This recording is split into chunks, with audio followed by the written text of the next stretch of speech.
I was born in Catania, Sicily, and when I was 3, my father came over here first, and with my oldest brother Peter, and he came over here to try out the USA. And 1 year later, my mom and 4 of us, right, 4 of us came on the boat to New York, and we met my father here.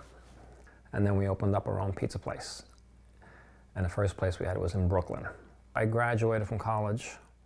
I met my wife there, and my wife and I just took off, traveled around the country, and moved to actually after 6 months on the road, moved to Santa Barbara, California. But we got kind of longing for the East Coast. Believe it or not, we missed the change of seasons, but we missed the family too. And we remembered Maine in our former travels, when we were only 24. We remembered Maine being really nice, and it was close enough to New York, but not in New York. Didn't want to go back to New York. Then I wanted to try, for some reason, we wanted to open up a little store, a retail front. And people really liked the hand toss. We had a big picture window, people saw me tossing it.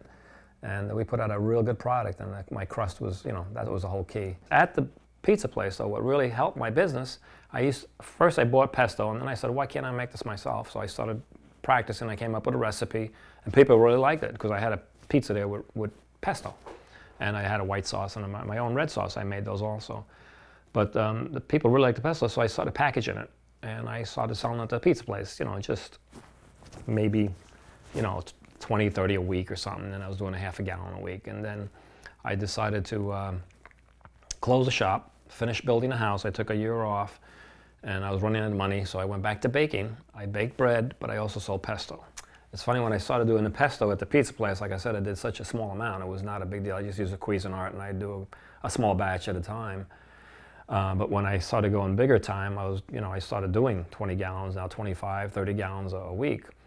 So I'd have to do a small batches at a time, all day long, mixing the oil with the basil and then the pine nuts and on and on.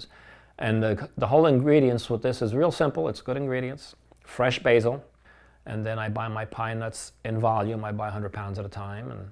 And then I buy my Parmesan cheese from Wisconsin, and garlic. I buy peeled garlic. It comes from California. And the only thing else I put in there is a tiny little bit of lemon juice, just to keep it a little greener. And I put a little black pepper in there. And no salt, no other ingredients. That's it. That's all I put in there. And extra virgin olive oil, of course. And that's how I make my pesto.